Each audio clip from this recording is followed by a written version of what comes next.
সন্ধি পুজোয় সামিল হলেন শুভশ্রী গাঙ্গুলি, করলেন আরতি।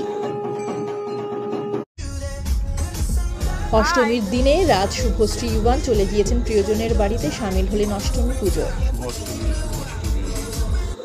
অষ্টমীতে লাল পেরে সাদা শাড়িতে নজর কাড়লেন শুভশ্রী।